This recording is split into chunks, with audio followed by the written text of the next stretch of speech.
Welcome to the Master Your Roles podcast.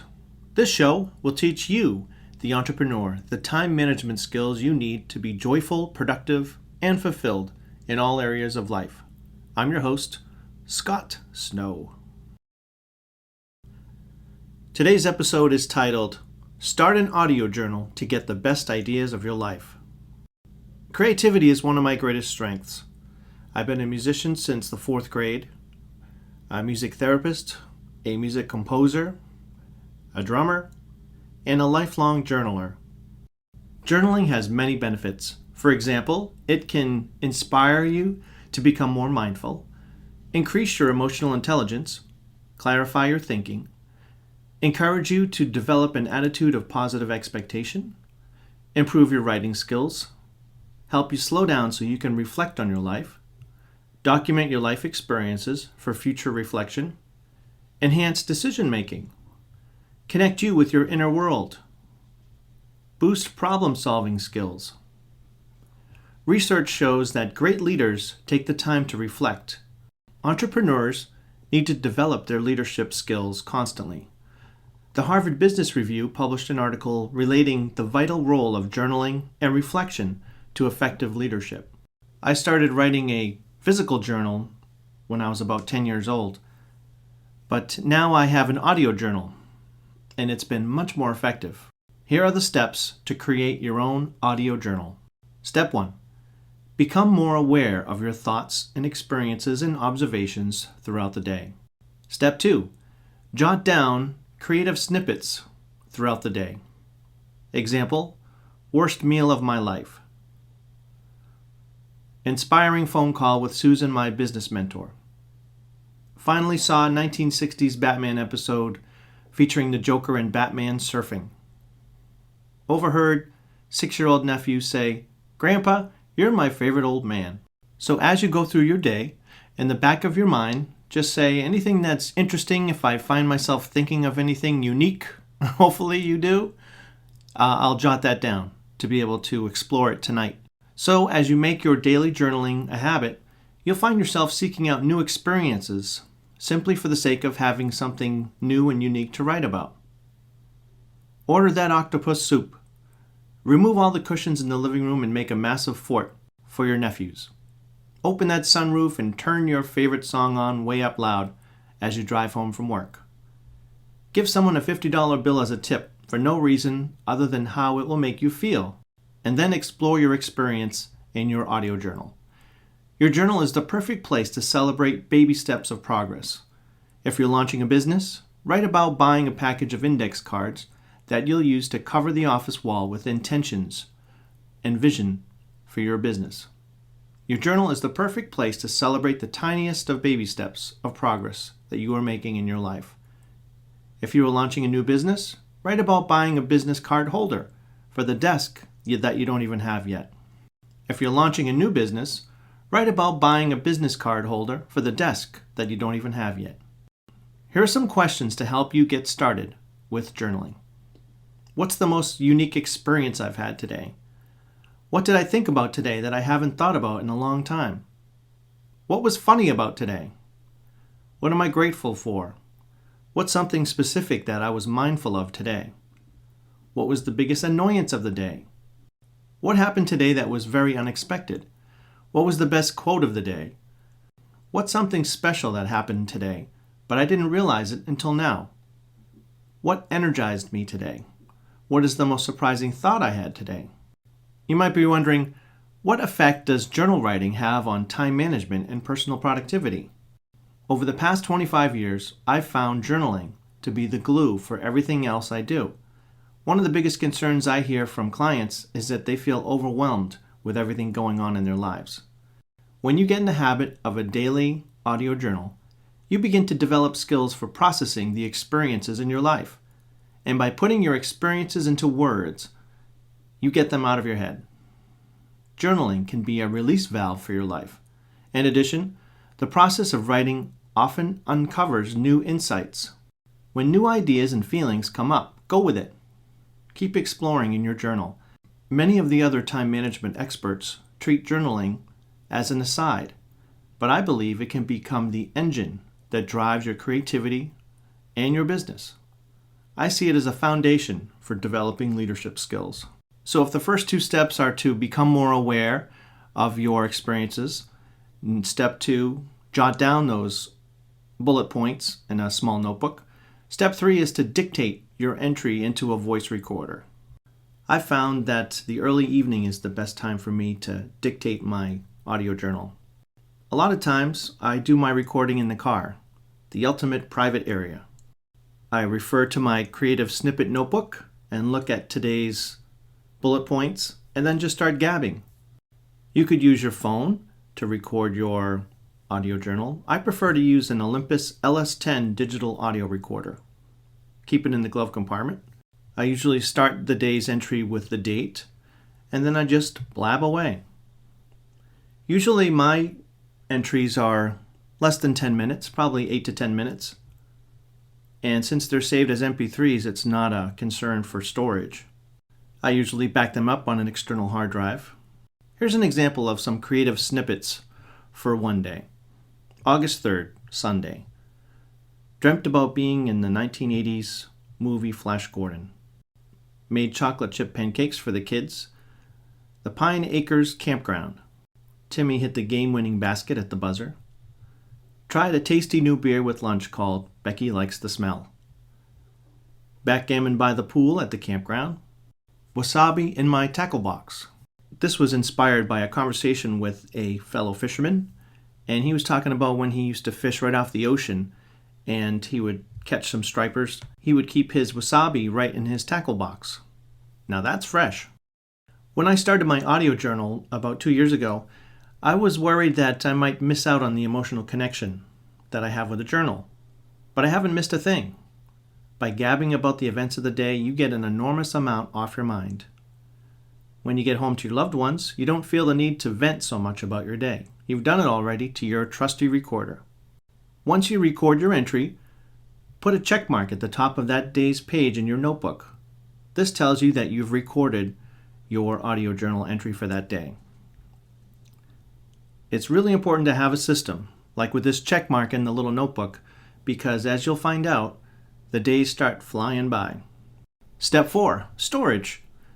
The bullet points in my Creative Snippets notebook tend to be barely legible, so I like to recopy the main points of the entry into a quality yearly planner. This way I can scan through it if I want to listen to a past entry. It's kind of a table of contents. At this point, I rip out that page of the rough draft Creative Snippets notebook. By keeping a daily journal, you'll start to live in a state of positive expectation. You'll be sniffing out any possible great ideas. You'll begin making connections you never thought of before in your pre-journaling days, the dark days. Plus, it's a great resource to be able to refer back to. For a while, I was indexing everything in an Excel sheet, putting keywords, meetings, or people, or a movie I saw, so that basically I could just look up anything that had that keyword in the Excel sheet and find out the day. But I found it to be too time-consuming. I find that typing on my laptop is time that I could be spending doing something else. So I tried not to do it as much as possible. That's why I've gone to this voice recognition craze, with talking to Alexis and Siri, and now my journal is the same way. One thing that will help you really unleash your creativity is if you begin to accept all your ideas. Have a place for any idea, no matter how crazy it is. There was recently an article in USA Today about a bar in Canada where you can go and you can get a drink with a mummified human toe in the bottom of your drink. So they even have a toe captain that will recite the following poem. You can drink it fast, you can drink it slow, but your lips must touch this gnarly toe. Now, I don't know why this idea, it's funny, it's, gross. It's a good conversation piece. But for some reason, I just felt I needed to capture that idea.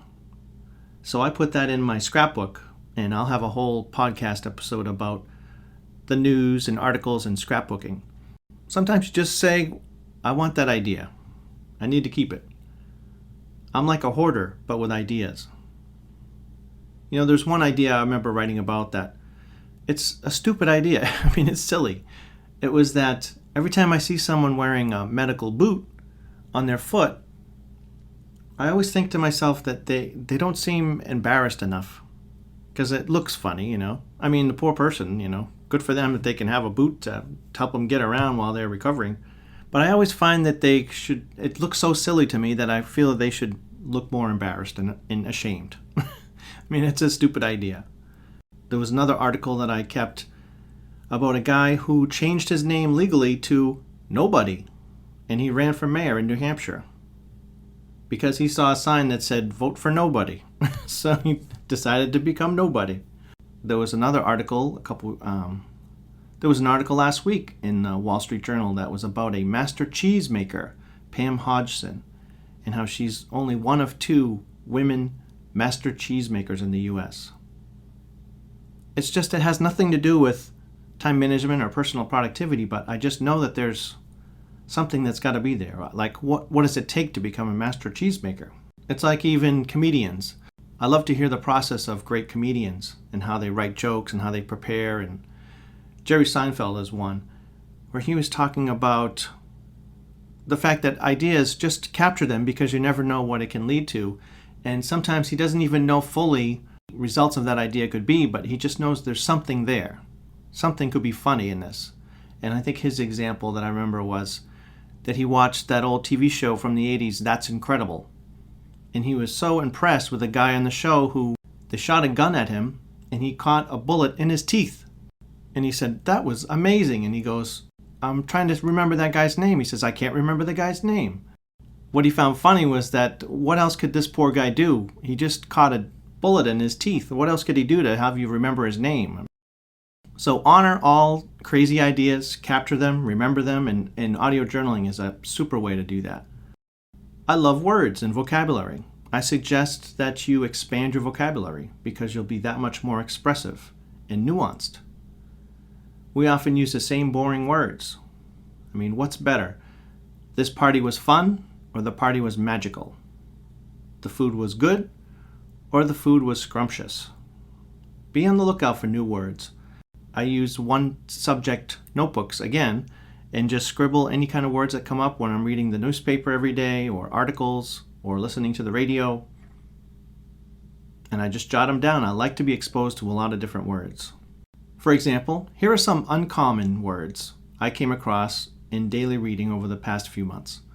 Abscond, bamboozle, befuddle, behoove, besmirch, bric-a-brac, brouhaha, bucolic, cantankerous, churlish, claptrap, cloister, cobble, codswallow, cogent, cornucopia, crystallize, cull, deluge, dodgy, doldrums, doleful, dreck, festoon, flout, fritter, galvanize, glower, grouse, harangue, hard scrabble, hobnob, hoity-toity, irascible, jocular, juggernaut, kerfuffle, kowtow, linchpin, mellifluous, milquetoast, mollycoddle, moxie, nefarious, nubile, opulent, panache, panoply, pariah, penchant, persnickety, pithy, platitudes, poppycock, prattle, quagmire, rancor, royal, scuttlebutt, slipshod, sprightly, stymie, teetotaler, tomfoolery, trundle, unflappable, unfurl, upshot, usurp, well-trodden, and wizened. Come on, who doesn't want to use the word hoity-toity in conversation every once in a while? Another technique you can use to improve your writing is what I call word salad.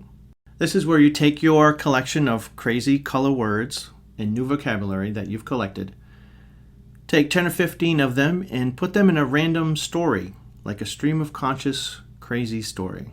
Make sure to use all the words. It gives you some experience of using these words. Pick a theme or setting that inspires you. Allow your zany story to take you where it wants to go. Give it a snappy title. Have fun with it. Go wild. Here's an example. Fishing with a ghost. My son and I didn't want to fritter away the last weekend of the summer, so we booked a deep-sea fishing trip. We loaded the vessel and stored our bric-a-brac, grabbed a few pails of gooey brown bait. My son Jasper and I prattled on about which types of fish we'd catch.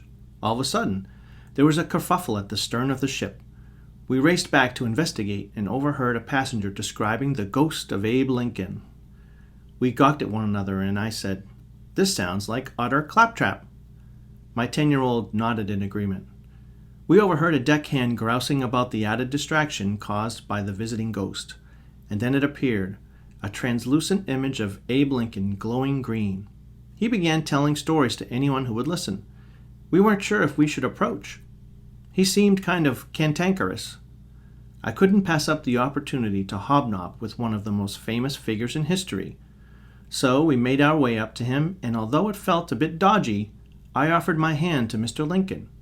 We shook hands, and he could tell we were spooked. I inched closer and said, "I've always heard ghosts are evil." He responded, "Oh, poppycock, I'm a good ghost." Suddenly he announced that he wanted to do some fishing. A deckhand trundled down with an armful of fishing gear. The hardscrabble laborer nodded respectfully to Abe and seemed nonplussed.